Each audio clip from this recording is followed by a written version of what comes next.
sometimes people are very sensitive with the ears, and then you just let go a little bit. Otherwise, I do a really nice squeeze. When I hold it for a long time, if I hold it for 10-15 minutes, I'll just put my middle finger on top of my index finger. Mm-hmm. And if I slide off the ridge, then I just readjust.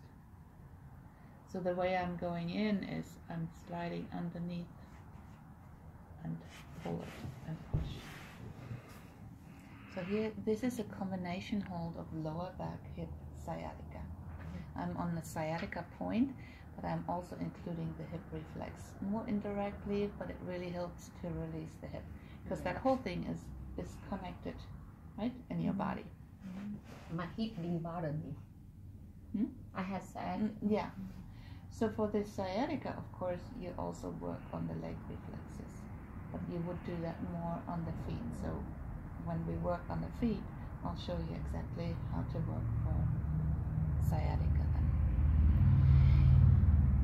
For hip, the hip reflex really is here, one of the hip reflex, where a little bit above the junction there, where you use the spinal reflex, and a little bit up, there's the real hip reflex, but we're already holding it because we're flattening it out. See, part of when I'm holding the lower back here, part of my index finger is on the hip reflex there. That's why I don't have to individually hold it. You okay? Mm-hmm. I'm visualizing You can yeah, and somebody can actually send you that file video. Well, I think like what your little map is on the piece of paper we were going through. I'm putting myself visually there where you're pressing. When you're holding this for a long time, the fingers get a little sticky to the skin, so you just gently let go and peel your fingers off. Yeah. For headache, the first priority is hands, but we'll do it in this order because very second, sometimes the ears are even faster. So here we have that flap, that lobe flap, and my index finger is on the lower side, behind the ear, posterior here, and here we put the thumb right under the cartilage of the lobe flap. It's a little thick there.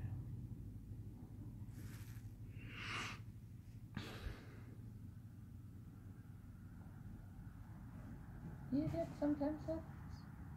No. Do you have any sinus issues? Well, not really, not normally, and I'm not allergic to things, but...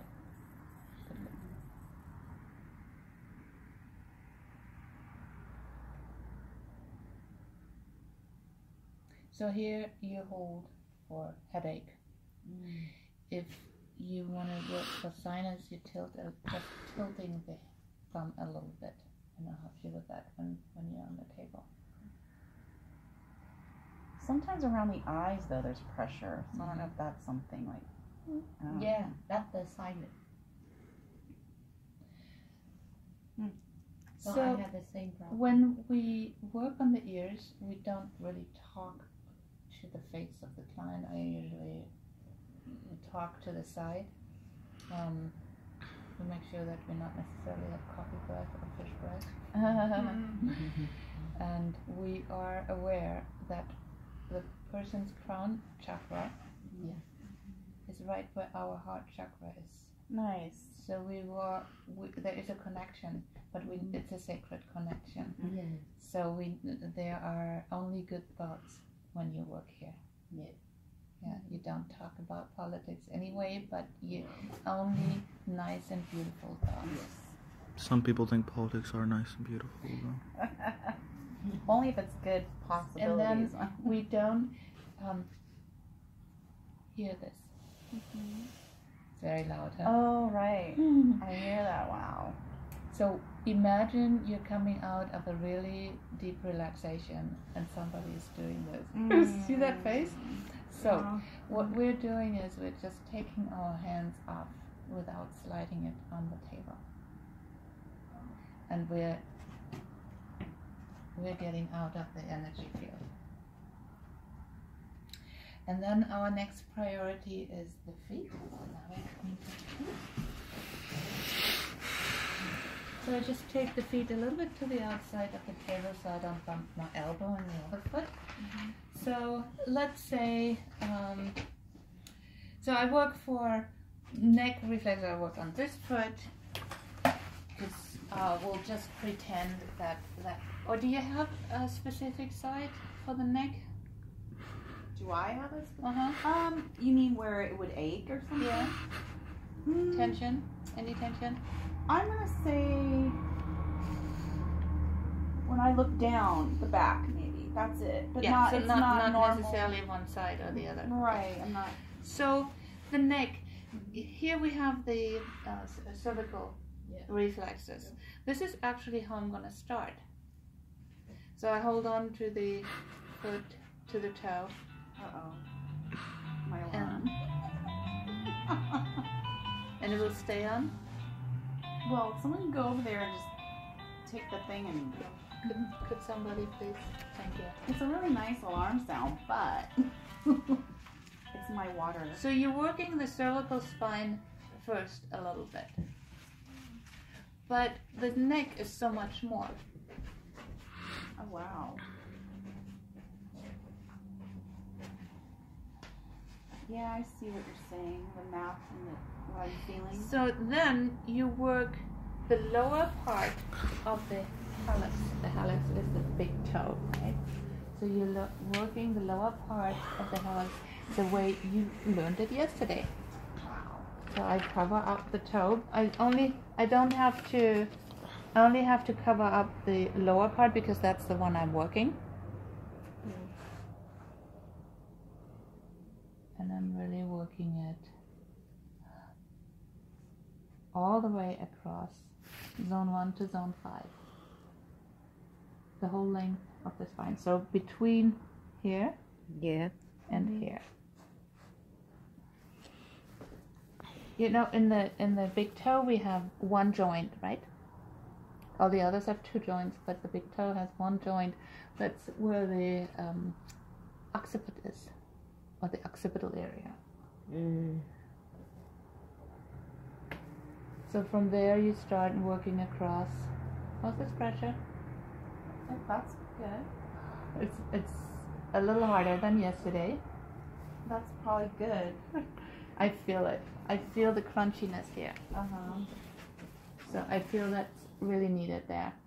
So, and then I come a little bit lower and then a little bit lower. I'm just leaning back to show you, right? Usually I work like this. Depending on where it is going on in the body, you can also do the neck reflexes on the top, depending on. Now, do you think you could work these toes too for neck? Yes. Yes. And I would do so if there is really pain in the neck, but this is already the whole left side of the neck. But if you have more time, do the other toes too. Then the next one we have shoulders. So depending on where it is on the shoulder, so oftentimes people have the boulders in the shoulder. That's this kind of zone 2, 3. So you could work zone 2 and 3, but you could also work the whole shoulder line.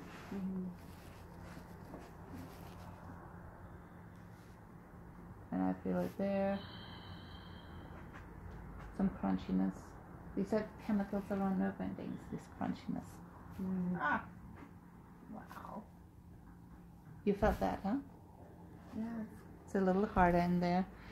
And then for the shoulder joint, remember here's the shoulder joint?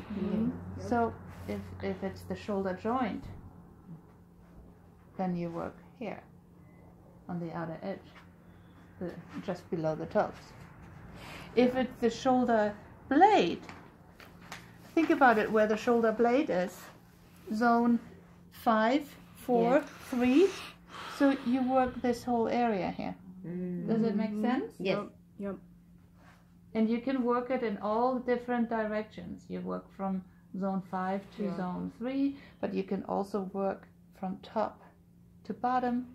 There are no rules. What you learned yesterday was the very beginning routine. Later on, we're adding, in a advanced class, we're adding all these different techniques on. Oh, okay. You learn a different routine. Mm-hmm. It's based on the basic routine, but it's we throw some things out and put some new things in. Yeah. So, But for shoulder blades also, between zone 5 and 4, you stretch up, press in, and oh yes, nice. And that's why you look at your client. My face, it was like a shock. Yeah, Yeah. a little electrical shock, right? Whoa. Zing. So stretch up, press in. If it's too painful, you might just sink your fingers in and hold it until it's a little less painful. Mm-hmm. And here would be more angel wing, right? So that's more. yeah. Oh, interesting. Sometimes when I do massage, I feel people have the crunch, you know, like the big shoulder. How do we relieve that? The way I'm showing it to you. Thank you. So you could do massage first and then go to the feet, or if it's let's say somebody has severe sciatica, and you're not able to work directly on the lower back with massage, you do reflexology first, release some of the pain, and then you'd be able to work on the actual body. Yeah. So what was the next one? So we have shoulder here, a TMJ. So we have the proximal interphalangeal joint here. Yeah. You're all familiar with that one? So that is the joint in the toe closest to the foot. The distal one would be up here, but the closer one is the proximal joint. Interphalangeal meaning this is a phalangeal, and interphalangeal is in between the bones, phalangeal bones. So that's where we have the TMJ, jaw and jaw reflexes. So I usually work it in all different directions, but I'm really just working above and directly above and directly below and on the joint. If somebody has dental issues or jaw issues, then it's very tender. You can also work it up. I work it in all kind of across, all kind of different directions. Sure. Also here for TMJ, it's actually the whole upper part of the big toe, but the lateral side. There we find great TMJ reflexes. So the next one is lower back hip sciatica. So, let's forget something too. So here we have lower back. So for lower back, what about the pelvic line? Because when somebody, this is just the spinal reflex, right? But we want to work all the way across because the muscles are all tight. So that includes also the hip. Yeah. So we do our work here on the lower back. Ah. Yeah, that makes sense. Work it real good, much longer than I'm doing it. And then I'm coming across the pelvic line here to work the muscles all the way across. And you can go like you did yesterday, but you can also go up and up because you're not just working on the pelvic line, you work above, on it, and below. Some maps actually show the pelvic line and say sciatic line. They call it sciatic line. And then you work for sciatic. For hip, remember the hip reflex is below the bump here. But for sciatica, you also want to work the whole leg reflex. See how I move a little bit with the chair to the outside so I don't have to tilt the foot so much. I tuck in my hand. That way it's so much easier to, I just lean in and I'll put the pressure in. Instead of trying to do it this way, I use my body to push it in. there is another way to work this, an additional way, that's more an advanced way. You just come from up here. So from the, not from the ankle, but you still stay in the soft triangle, but you're coming from above, from the knee reflex. You see it?